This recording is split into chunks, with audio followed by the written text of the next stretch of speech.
Welcome to our lesson on diastasis and connecting those abs.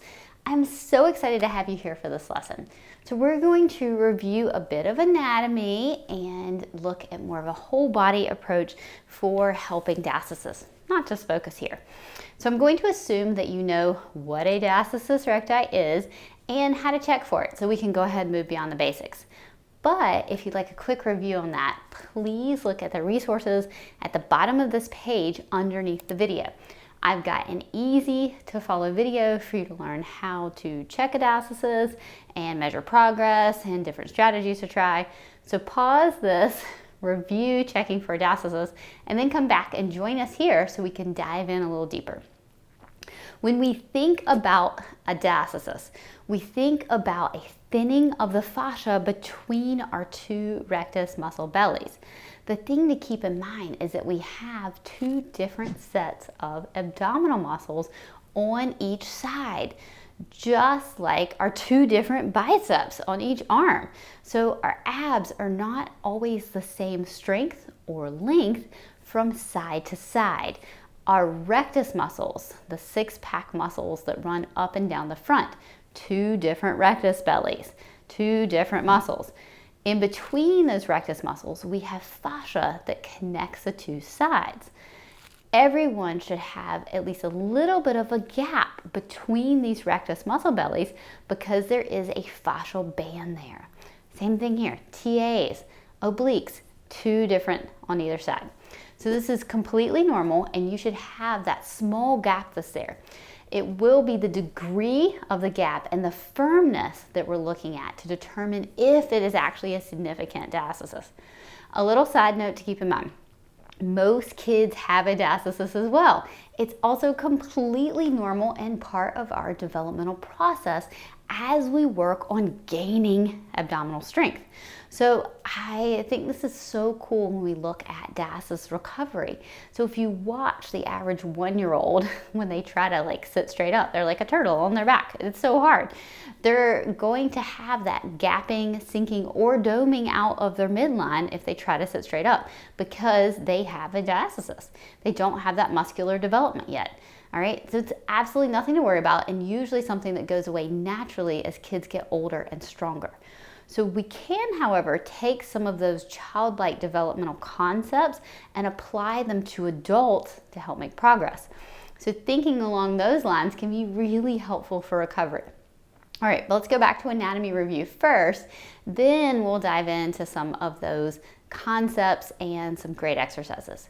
So moving into our lateral abdominals, from superficial to deep, we have the external obliques, then internal obliques, and then TAs. So let's use our hands to help us remember the muscle, direction, and where it's located, because this will go hand in hand with our ribcage ISA assessment and how we select exercises to help someone improve their diastasis.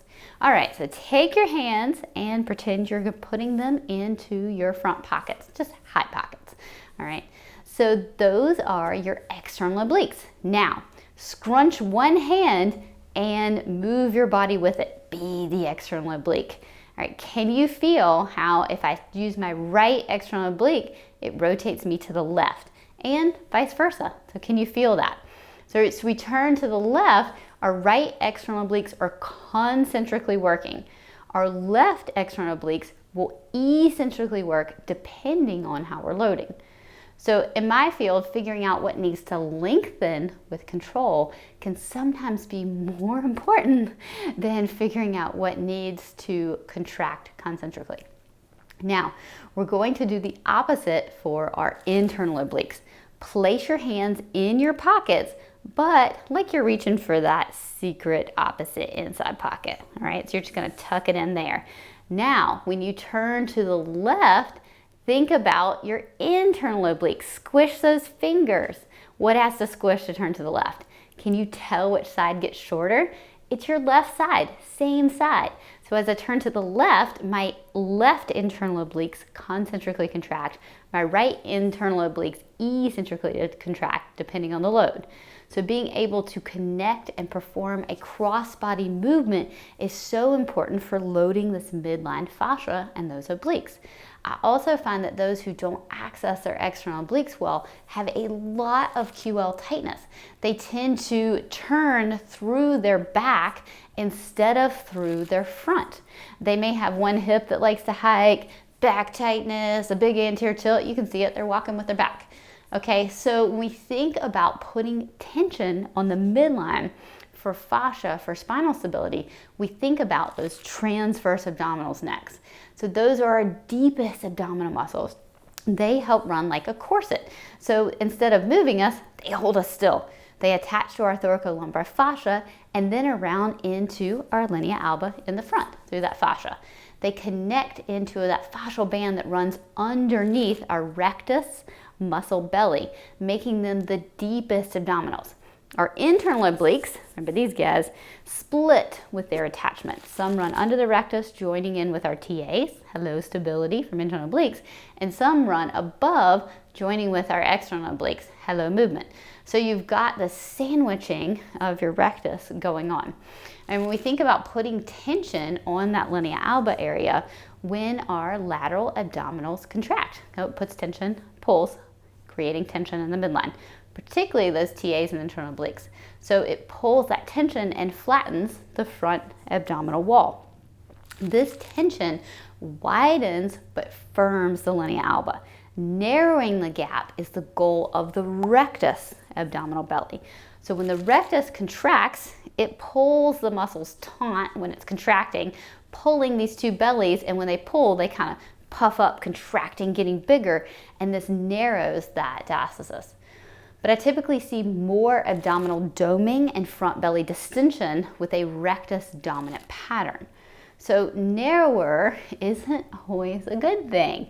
All right, how we do the external obliques, what do we do with them? How do they fit in?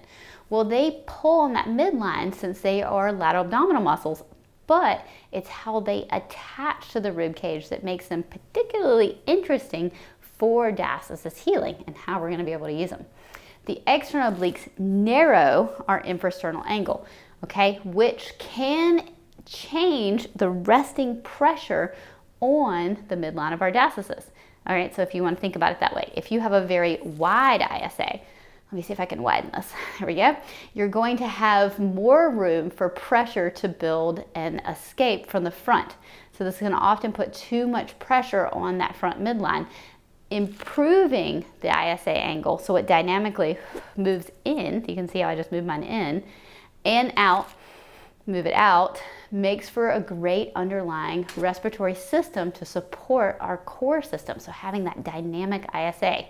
So one of my favorite things is to manipulate this ISA angle through exercise when helping people with a diastasis and balancing out those different abdominal muscles so you can kind of see what's dominant and what's not to create that supportive environment for healing. So addressing a diastasis can be similar to addressing prolapse. We're dealing with the muscle tightness or tension in the surrounding tissue that's affecting the fascia, that's affecting pressure management, that's affecting how we are pulling and pushing on the fascia and the degree of load to stimulate that fascial healing along with posture and daily loading through movement. So at the end of the day, we can look at them both as fascial pressure issues, muscular strength issues, and how it manipulates the fascia. So, how do we facilitate fascial turnover to promote healing? Oh, that's a good question. So, a few bottom line things to think about. We want stress, like exercise stress, but not too much stress. We want pressure, but not too much pressure. We want overload, but not too much overload. Okay, which I hope is leaving you thinking, so there isn't a one size fits all. Gotcha there, right? This is good news and it's also bad news, right? So the good news is that if you haven't found progress, that doesn't mean there isn't progress out there to be had. It means you haven't yet figured out the right thing to do for your body to stimulate that fascia. All right, the bad news is that we need a lot more professionals working with women to help them troubleshoot and figure out the right exercises for their body. All right, we need help. Okay, so that was part of my passion for teaching continuing education. As we move into this exercise section for diastasis, I want you to give these exercises a try while keeping in mind that a diastasis, like pelvic floor issues, can be total body issues. So I once had a male patient with a diastasis. It took me months to fix it. I finally figured out that it was his arch strength and how he was kind of throwing his body forward with his gait due to his weak feet that was affecting his midline. So his diastasis fully firmed up and narrowed after a training period of doing calf raises with focus on arch strength. So it's stuff like that that completely blows my mind when it comes to the human body. It's not all about doing these little crunches on the floor and squishing this midline together. All right, so thank you for joining me in this mini course to help share in this passion together. All right, so now let's dive into our next section in our next video, where we will take a look at some great diastasis exercises. And I hope you will join me, even if you don't have a diastasis, for learning how to influence that infrasternal angle.